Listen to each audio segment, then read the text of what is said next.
All right, hello everyone, and welcome to a Rollers of Relay roundtable. This is our third one now, and we have three people: me, John with Rollers of Relay. We have Tatiana with Rollers of Relay, and Ratava79 with Triple J Gaming. It's always good to get his input on stuff. As many years experience as does Tatiana. So with these roundtables, what we like to do is just kind of bullshit a little bit, talk about things that we're into right now, any kind of plans we have, any kind of games we're setting up, really anything. So let's start with Ratava79 first to see what's going on in his world. Well, yeah, you said to come in with something to talk about, and I thought the subject was kind of already there. Um, I'm currently using all of my video feed through XSplit Broadcaster. Now, it's a combination of two different programs. It's XSplit Broadcaster and XSplit VCam. Both are free, but you can buy lifetime license, weekly, monthly license, and there's a ton of shit you can do with it. And I figured I'd talk about that for a little while. Get your guys' opinion on what you think of having that real-time flow using these kinds of programs. I mean, if you want my opinion, I think it looks really cool, and I really like how. I mean, I saw it before you put it up, and you don't have a green screen behind you, but there's I do no. not. It doesn't look like your head's getting cut off if you turn a certain way, or like I can't see anything in the background. All I can see is a little portion of your chair and you, and then everything you have going in the back. Yeah, And that's just through XSplit VCam.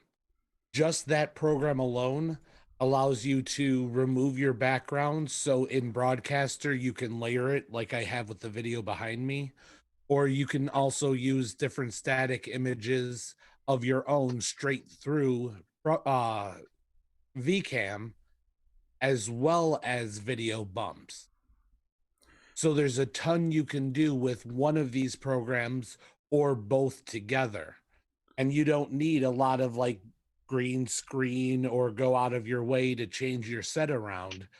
If my lighting was a little better, if I wasn't in a black shirt, then we wouldn't get so much like I have some bug where it's bugging right about yeah, here. yep.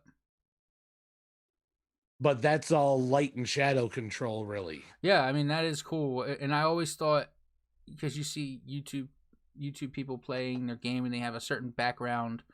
Like if they're playing a TTRPG and they are set in space and they'll have like a space background or something like that, or a spaceship or whatever the case may be. And I always thought that was cool, and it kind of makes it to where I don't have to make all these overlays for OBS and all that stuff. It can just put it on the background, which would be neat. Especially when you're doing your shows and you want to talk about something. Yeah, you just pull it up right in the background. And it's the way XSplit or the way Broadcaster works with VCam can let you do all your shit on the fly Yeah, that's cool. or straight up just copy the scene over, which what I'm doing right now is I'm duplicating the scene, so now I have two of the exact same layouts. Gotcha. Yeah. But what I just did in real time with changing my video size, I can now turn into a simple transition. And it literally took the seconds that I was talking to you guys in Oh, order wow. to set that up. Yeah, that's really neat. Now you are gonna send me down a new rabbit hole. Well, the effects that you can do, especially with the different real-time clips, I thought $200 for a lifetime license was not outrageous. I mean, with what you do in your games, in your games that I've seen in your world building games, there's a lot of production value that goes into that. And if you're getting that $200 value out of a lifetime, I mean, I'm watching you sit here and do, I don't know, maybe 5 or 6 different backgrounds at the click of a button. Are they all pre-programmed into that, or you have a file open? So another great thing that, and I know I sound like a salesman, and let me tell you right now, we are not sponsored or affiliated, get no money from XSplit whatsoever. I am just Yet. Yet. There's always hope. Hey Yeah, man, send an right. email. You never know. Hey, I'm just a big fan. It does a lot of what OBS does. It does a lot of the same things as all the other programs. With the paid feature, you can split your audio channels, you can split all those other things. I am sorry. The question you had asked was this all preloaded? I built it in the 2 minutes before we went on air. And Okay. I have been building everything real time. Like what you're seeing right now is just my desktop background. Okay. So I can add filler whenever I want. I can close and open scenes. I'll give you a look of the interface itself. Oh, hey, that didn't work. Yeah. It's like the infinity mirror. I know what you mean though. Yeah. OBS does that too. As soon as you open up a window, it's like boom, it's Inception OBS. Well, a nice thing is too on this, there is an option that I just happen to have turned off that'll hide it from any stream. So if you're a single monitor user, you turn that option on and it will not be picked up in your broadcast at all. Very it also cool. will it'll also hide your mouse cursor from the independent frames. Very cool. Because in order for me to use OBS to what I wanted it to use it like, I had to buy another monitor because I'm on laptop. Laptop is my main computer, and then I have a 1080p monitor sitting here, which is what I'm looking at. It has the webcam, all that stuff, and then to the left of me is where I keep OBS open so I can make sure everything's going. Yeah, I like that benefit of just a single screen user because somebody starting up, I mean, from streaming on Twitch, if you don't have the production value, you're not going to get anybody watching really, and it's hard to get 2-3 people to watch, let alone trying to raise numbers. Right. Well, like what I noticed, because I've only been with Triple J about 3-4 months.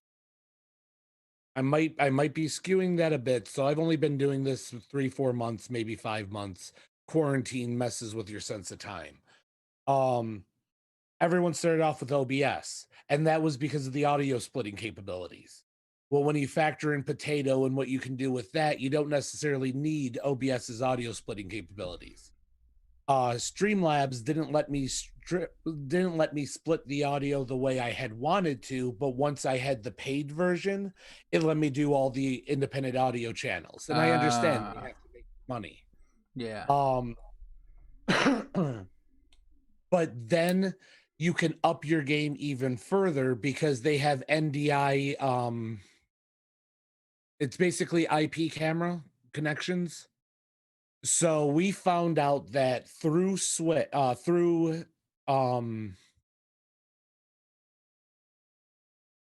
name of the? It's not Zoom, it's Skype. Skype, yeah. Excuse me. So through Skype, built into the XSplit software, it lets you split everyone's video and audio independently. And like, I don't know how you do it with OBS, but if we stream out of Discord, or even if we stream out of Zoom, we're making little boxes for each person and moving them around wherever they can be. There's not a whole lot you can do to separate that sometimes. This way, everyone is their own layer, just like operating Photoshop. Yeah, OBS has something a little like that. You have to use Skype. It's called an NDI capture or whatever. You can do that with audio and you can do that with video. It doesn't work that well, at least from what I've used, and it doesn't work all the time. You can't do it with Zoom though, and Zoom is what we primarily use when we play. So basically how I always did it was I made window capture screens for each individual person's face, crypt it down, and then had everything coming through my desktop. So like if my phone was connected to my computer, every time someone sent me a text message, it would go berserk and it would cut out what someone was saying. I know exactly what you mean. They just did some updates where in VCam you can set your phone up to be your camera. Nice. So it can connect that way as well. And with the NDI connect, like we are in the process of, like, we used to do everything strictly through Zoom. Sometimes we'll do it on Discord if we're just palling around having fun, but for production value, we are in the process of converting everything to Skype. Gotcha. Interesting. I Yeah. wrote that down. It's XSplit and then X Broadcast. Is that what you said? Yes, XSplit VCam and XSplit Broadcaster. Okay. Yeah, And they are 2 free programs. So let's say you're streaming tabletop games, right? Through Skype, you have all your players with hypothetically, you get all your players to download these 2 programs. We use Fantasy Grounds. This is a big draw for us. Each player then puts their own Fantasy Grounds as their backdrop. So as we're playing the game and you're looking at the main map, you get everyone's individual character sheet with the person who's playing that character. So you get a little more insight and more information in your feed.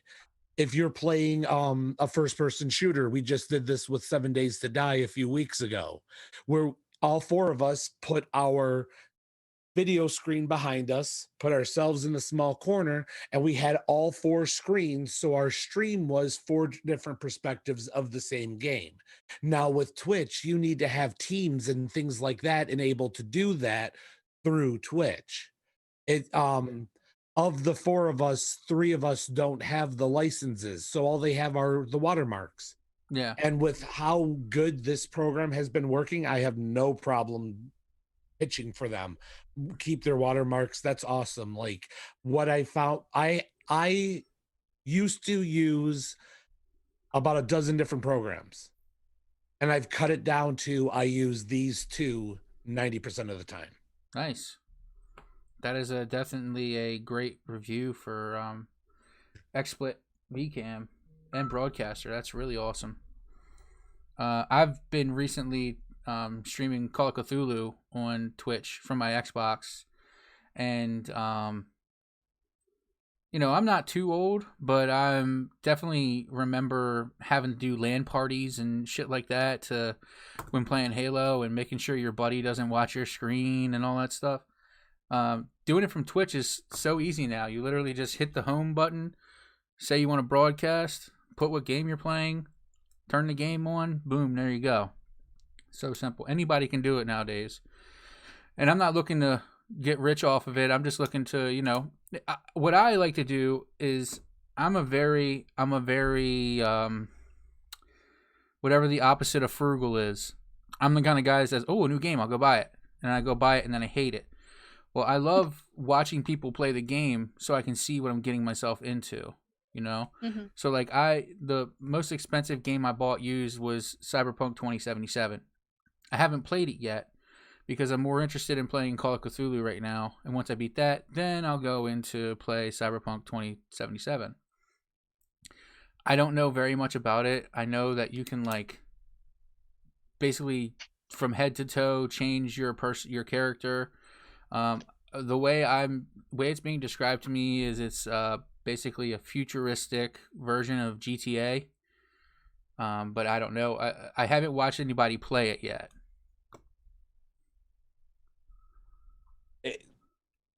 I feel like I've been talking a lot. Have you played Cyberpunk, Tatiana?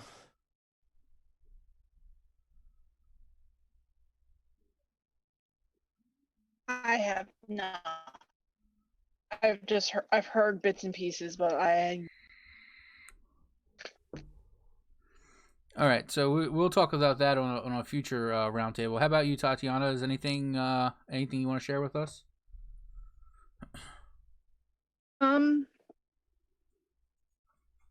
Well, I got a Switch for Christmas, so I've been mostly playing Animal Animal Crossing and whatnot, because that's my main game. But I was trying to look at the different demos they have, because I know I personally have a real fondness for the pixel horror RPGs, stuff like that. Okay. So I was looking for ones for that, but I didn't really find the ones I've played so far.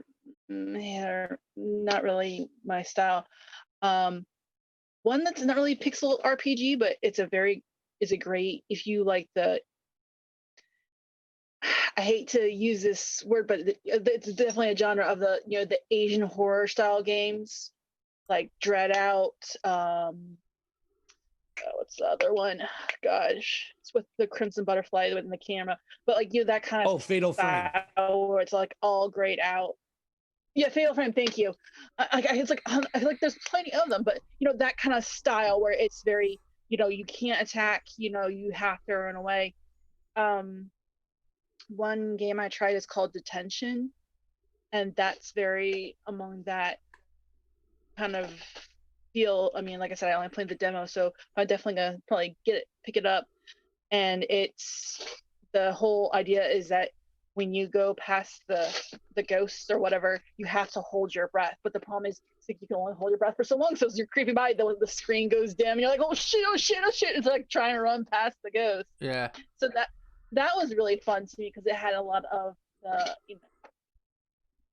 imagery, and because I'm not a huge jump scare person, like for horror. Like I think jump scares can be effective, but if you're just using jump scares, it's very gimmicky in my opinion. I agree. So I definitely like that. I like that slow build up and like that atmosphere and everything like that. And I think I'm really digging Detention, so I'm probably gonna pick that up. And if I do, I'll come back and say, okay, this is what I finished the game and this is what I thought of it. But yeah, if there's any kind of pixel RPGs that are horror themed that people could recommend, I'd love to hear them, because I have picked up a few, but it's hit or miss, like I said. Yeah, that I love. Well, there's no other word for Asian style horror, I guess you would say. Especially Japanese horror, and even the Korean horror movies that I've been seeing are very good. Like Train to Busan, Parasite was awesome. But there's something about Japanese horror that I will always love. Their ghost stories specifically.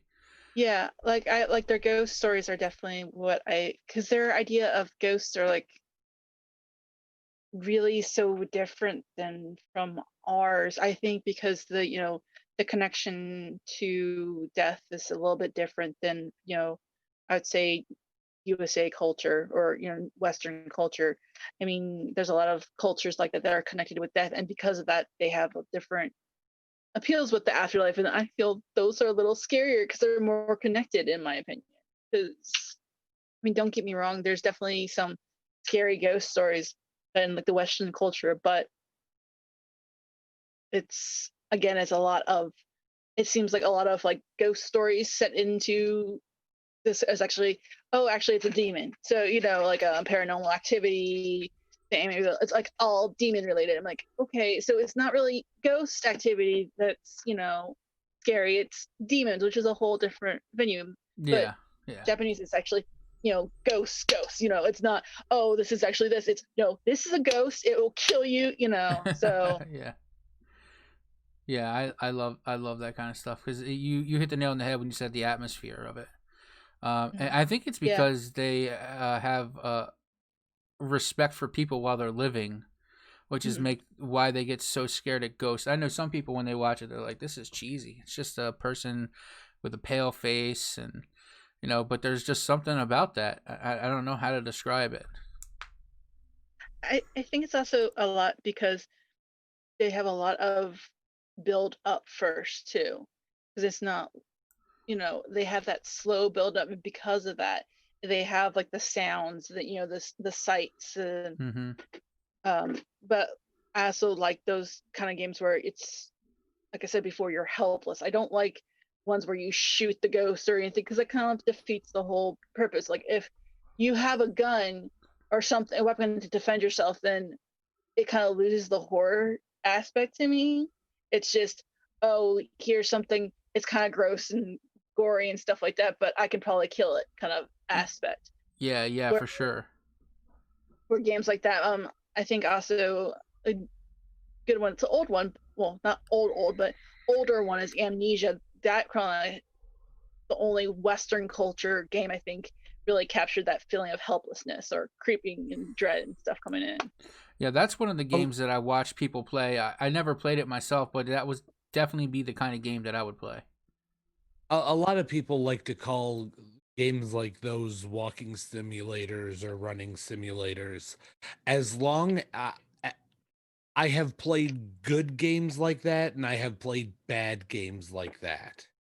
So like I had picked up a Yeah. few games because my wife is a huge fan of horrors, and it was called Layers of Fear. And it was supposed to be one Oh of yeah. those feel helpless, have to run away, Hmm. but it made no sense. There was no story, and you're just constantly running, and it's nothing but jump scares and weird special effects. And it I lost it. Like there was no point to it anymore. Is it the Um artist one? Is it with the artist or something? Is that the one I'm thinking of? Layers of Fear, it, you where know, you're. if there was a story, I couldn't tell you what it was. It was literally just walking down the straight hallway and looking at weird shit as it moved. Yeah. Yeah. Yeah. Um. Yeah. I mean, that sounds. I mean, because I think that artist one was kind of based on because of when Silent Hills was canceled, and because Silent Hills definitely had that, walking simulator, but it's because it repeated itself. It kind of had built up the dread of you're stuck in this kind of horror. So I think that kind of helped it. And yeah, it had jump scares too, but it also had just a what the fuck. But that's Yeah, PT scared the shit out of me. I'm not gonna lie. yeah, yeah. And the game that he made after that, I watched people play it. Didn't get very good reviews. Again, it was one of those quote unquote walking simulators where you just had to carry a bunch of stuff on your back and try to get this baby to its destination, I guess. Hmm. I don't know much about it, so I don't want to shit on it too much because I love the creator. You're talking Um, about Death Stranding. yeah, I can't think of his name right now, but he did like Metal Gear Solid, Silent Hill, Hideo Kojima. Hideo Kojima. I mean, Yeah. his games are amazing. I didn't think that one didn't get very good reviews. But I mean, you're trying to top Silent Hill, you know what I mean? Yeah. It's tough. It, everything I know about Death Stranding is it's absolutely beautiful and it's very surreal. I don't think I could possibly Hmm. take any of the reviews I've seen seriously because it's one of those, I call them game as art. Yeah. It less of a game, it's more of an Hmm. experience, and I'm sure they're like some games hit because they have good mechanics, some games hit because they have interesting plots, some games hit because they make you think on different levels. Like if you ever saw the movie Mother, Oh that's the yeah, I only love thing that I could. movie. All right, yeah, it's you start off like, what the fuck is this about? And as it snowballs, you realize allegory, Yeah. and you think about it for days and days later. And the first time I sat through that movie, it wasn't that good of a movie, but like 2 days later, I'm still thinking about it, I'm still talking about it. Yeah, it's definitely that movie is a really good movie. I think if you like 7 Days to Die, which you definitely do, you'll probably like Death Stranding or whatever it's called. Because what I've only watched maybe 20-30 minutes of gameplay, and not my cup of tea. But if you like 7 Days to Die, you'll like that, I'm sure. See, now 7 Days to Die is a building survival game in the vein of Minecraft. Minecraft with zombies. That's how a lot of people look at it.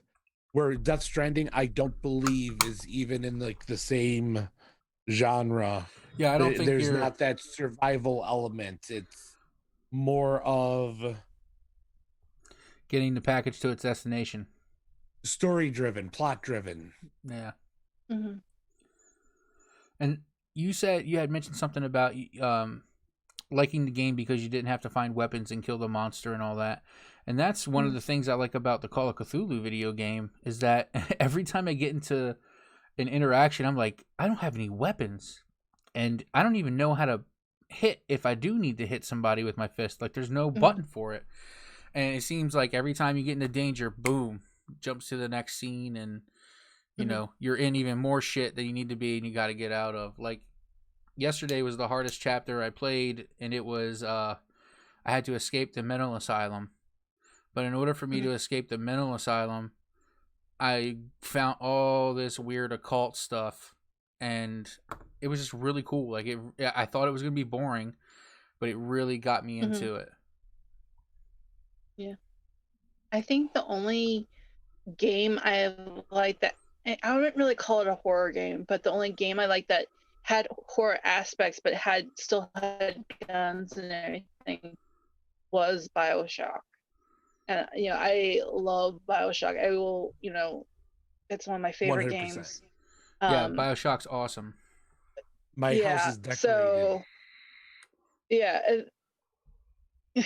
Oh, that's awesome. Because I always had a love of like the old diving style helmets to begin with and everything like that. So no joke. When my wife moved in and we started remodeling, she's like, what's your style? How do you want to decorate?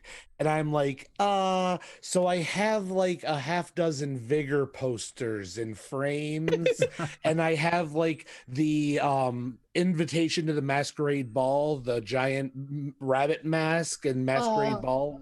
And then and I was like, have you ever heard the term retrofuturism? And she just kind of looks at me. I'm like, so like Fallout, Bioshock, and that's kind of what we themed when we started remodeling, redecorating. So I went with really dark wood floors with like the really thin wood boards. So it's like that thin boat planking. Cool. Dark trim with light walls. So it all pops kind of like that 50s style. And then all of our decorations are like steampunk squids and nice. all kinds of stuff. Yeah. That's cool. Yeah. Yeah, like, we Bioshocked our entire house. Because my favorite movie as a kid, it's like still my top, 10 movies now, is 20,000 Leagues Under the Sea. And like I love that ride at Disney World. Before they got rid of it, I'm so sad. R.I.P. But I love that kind of, like you said, that retrofuturism, where just the idea of being trapped underwater and all that. I think the one that I played, he wasn't underwater, but he like went onto this hot air balloon or something and was on like this big ass hot air balloon city. I was just about to ask how you felt about that. As a fan of the original Bioshock, how did you feel when Infinite came out and they went from Columbia to Columbia was Infinite. What was the name of the city in the first one? Rapture. Rapture. Thank you. Yeah. I mean, don't get me wrong, it's a great game, but I didn't think it had the same kind of feel as the original did. And because the original had this kind of, unraveling a mystery and trying to survive, and this one it still has that mystery aspect, but it's not as much of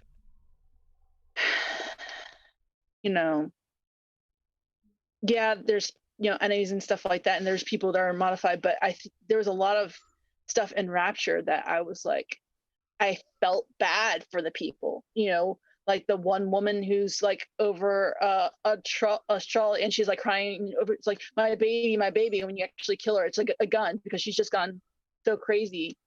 And the people who are encased in that one room, that that one room always freaks me out where they're encased in like the concrete or whatnot, or they move, but they're like encased alive, and just hearing the recording. So I really felt bad for all these people. In Bioshock Infinite, I didn't really feel bad for them. I'm like, well, y'all are a bunch of racist assholes. I'm glad you're dying. I don't have no qualms with shooting you. Well, when you look at the fundamental themes of the two games, Bioshock, at least the first one, that one told a story. It was a classic Marxist tale. It was that idea of, they say it right in the game about all these geniuses, but somebody still needs to clean the toilet. All right. It preached that idea of Andrew Ryan, no gods, no kings, only men. This idea of equality, but when equality is left untethered and people are left to their devices, they will grow to supplement that feeling of power by degrading those below them, by creating class within itself. Right. And then they took the twist of the opening character with the dynamic of who Andrew Ryan really is, and you start to understand like the whole, that was the setup for Infinite. Right. Because like after that, Bioshock 2 was nothing but a shooter. It was a game for fans, and it was a game to have fun with. It was a shooter. It was a good time. But Infinite then took us from the Marxist ideologies to embracing the original patriotism as our new gods. Mm-hmm. And taking that one dynamic to the next and flipping it on the head, and the introduction of the new girl that showed the multiple realities, the multiple dimensions, the way they slipped in modern music, all done in 1920s big bad and ragtime, was just a work of art, plain and simple. All right. I think I'm going to have to play this. Yeah, it's not a bad game. Like, it's a great game, but for me, it didn't have what I liked from the first one of, that grit, the grit, that dread, that feeling, plus it was a lot more, at least in my opinion, a lot more shooting. And I suck at shooters, actually. Like, I don't know how I play Bioshock, because I suck. I can't I can't do Mass Effect or anything, because I'm like shooting everywhere. So, but there was always that choice of melee, if you need it, where, there's some parts in Infinite where it's like you have to shoot, and I'm like, I suck at this. I'm not having fun. This is a great story, but no, I'm done. Yeah, I think I got to the point where they're on the rails, and it's like fighting off a ship. I'm like, okay, I'm done. I can't. The sky rails, yeah, that was insane. The dread of Bioshock 1 was a physical dread. It was a visceral dread.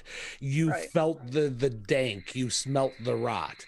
The dread in Infinite was existential. It was that idea of quantum reality, of a fascist dictatorship, the spread of control through manipulation and through cultic ideologies and beliefs. The dread wasn't for the safety of my character. The dread was for the soul of the world that I am experiencing. And I found that to be so much more terrifying when I really got into the lore of what the hell they are talking about, and how this could affect not only the players and characters we're growing to love, but how this would affect societies and on an exponential basis. Interesting. Interesting. Tatiana, you have anything else?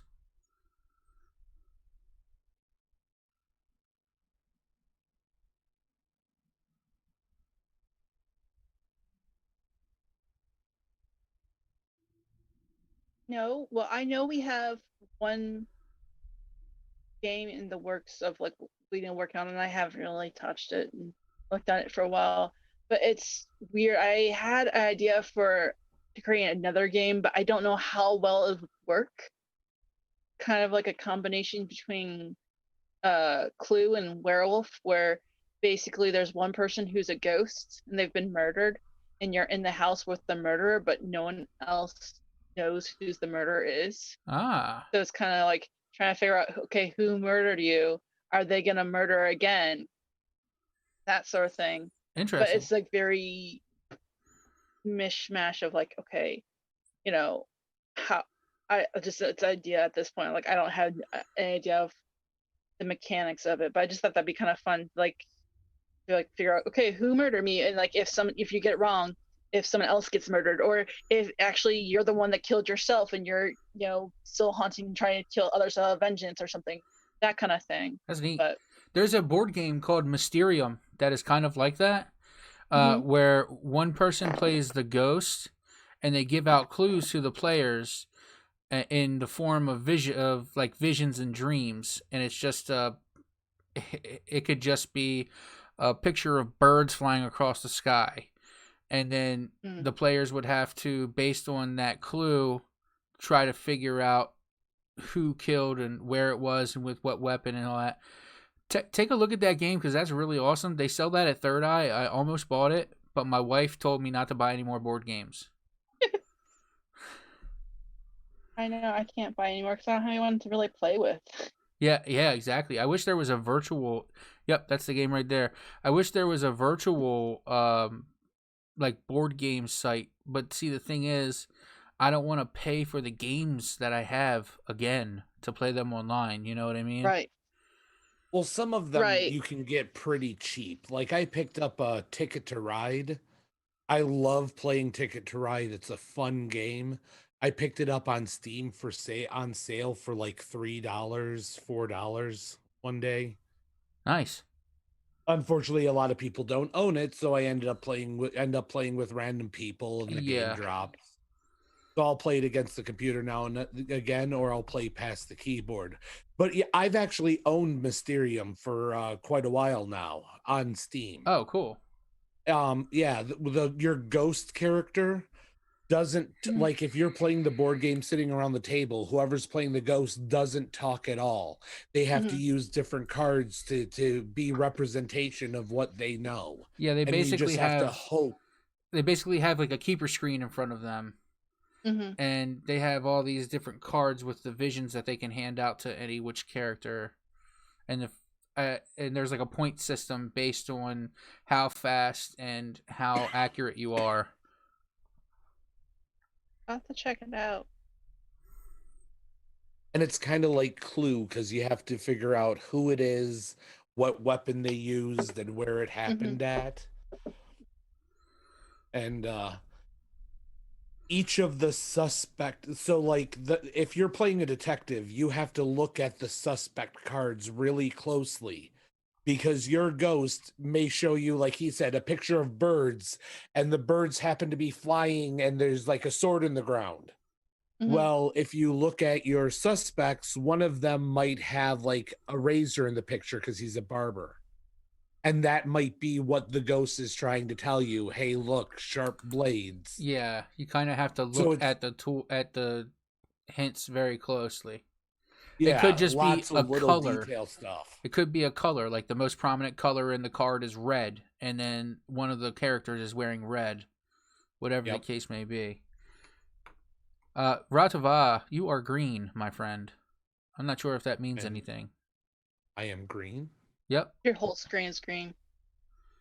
It's not easy being green. It's not easy being green. Weird. Yeah, you're like a neon green. We can still see you. It's just that you have like this green screen looking thing overlaying you. Wow, that is very strange. That's okay. Is it still happening? Yeah. Oh. I have a few things. I kind of talked about it the last roundtable, but there is a game that I picked up called Mothership. It took forever and a day to get here because they don't make the prints anymore. I guess they had to print it and then send it to me. Oh, wow. But it is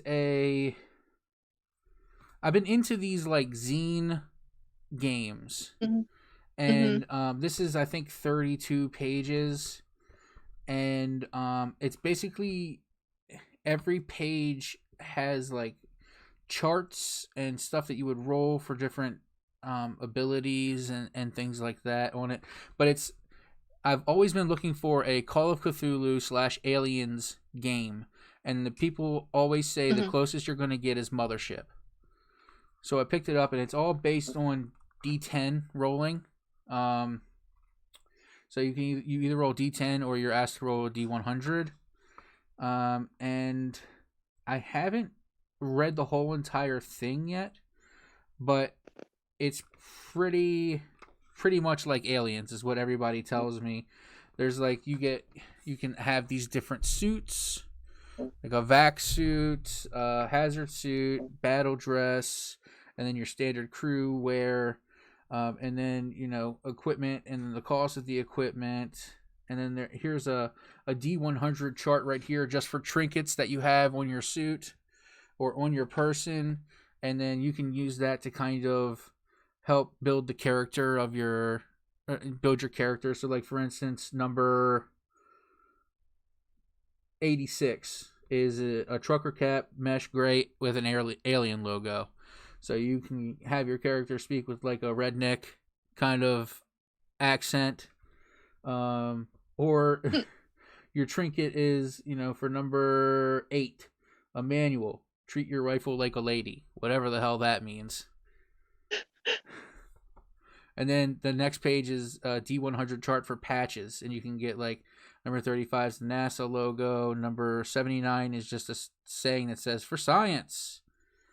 Number 87 or no, number 94 is an inverted cross.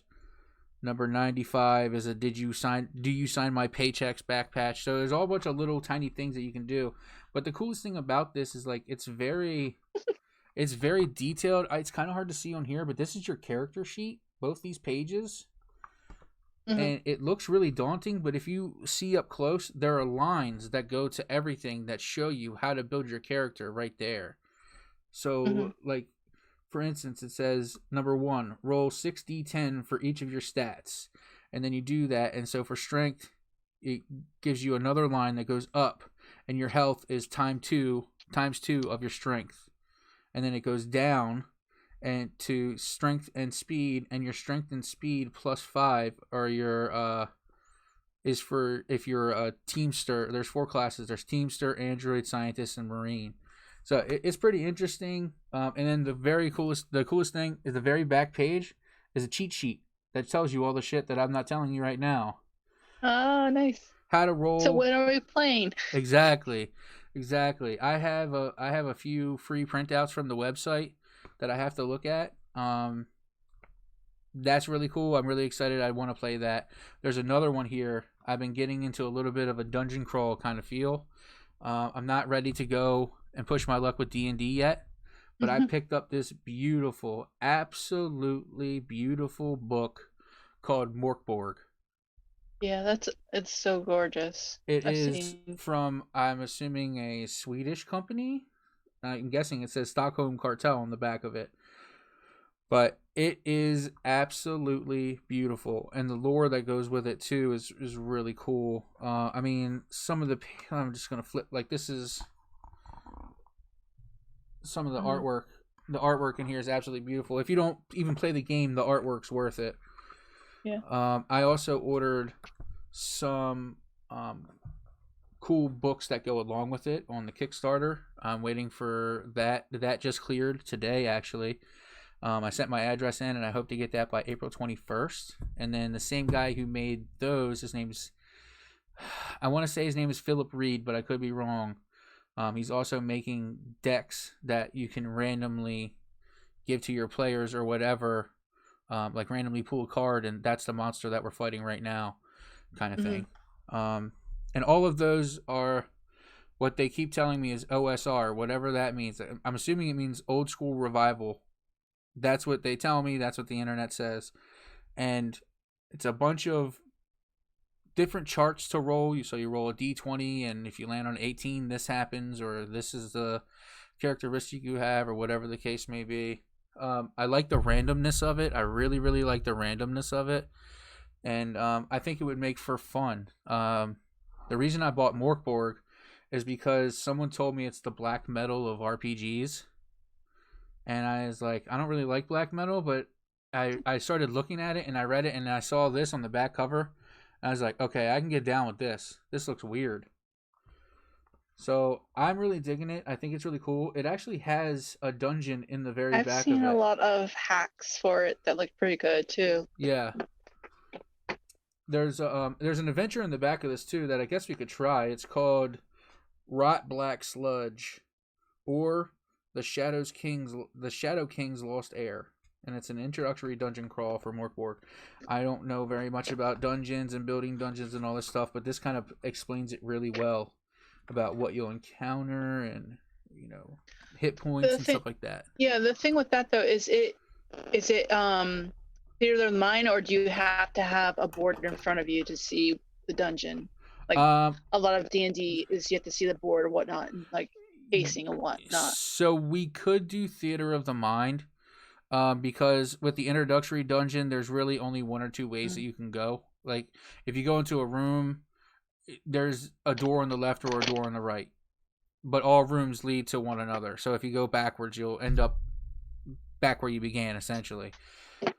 But that's something I can look into. I'm sure on the site, I know they have a lot of free like maps and things like that, and I'm sure that I could ask on the Facebook page too and see if they have any kind of anything, because in this book they don't have a character sheet.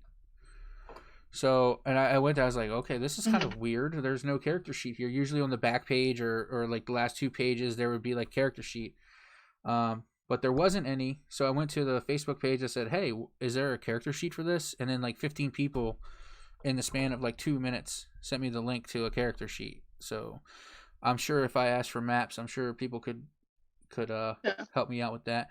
Also, another cool thing too, and I don't know, this kind of put a hair up my butt about wanting to do different maps and things like that. And I'm not usually a map guy.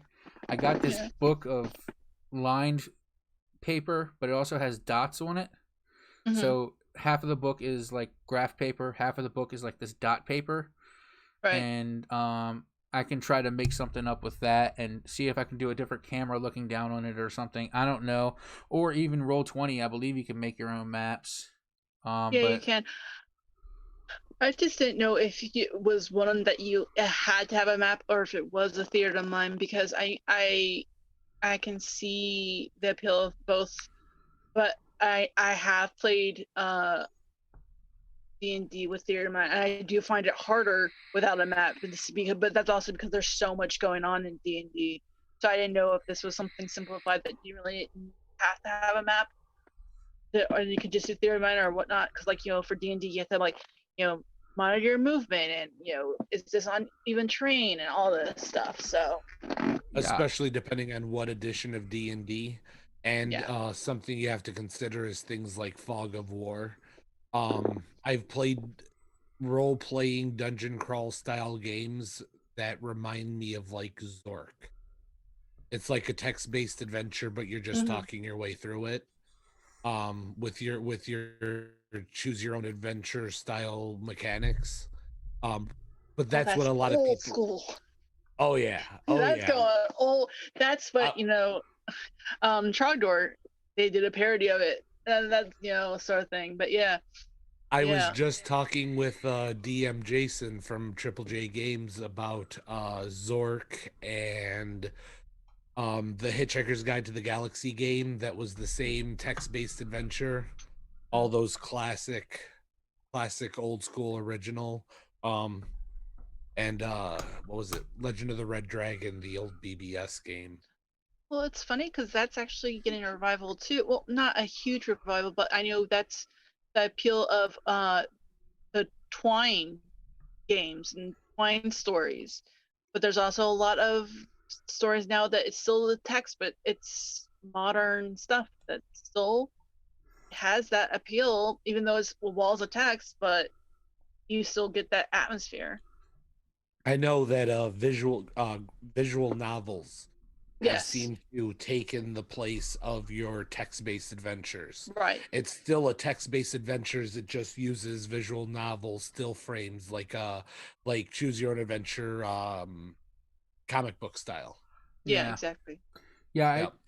growing up, I used to play, I think it was Dungeon Layer or something like that, where it was very cartoony and you had to go through, and if you made the wrong mistake, you fell off a cliff or you fell into a pit or something like that.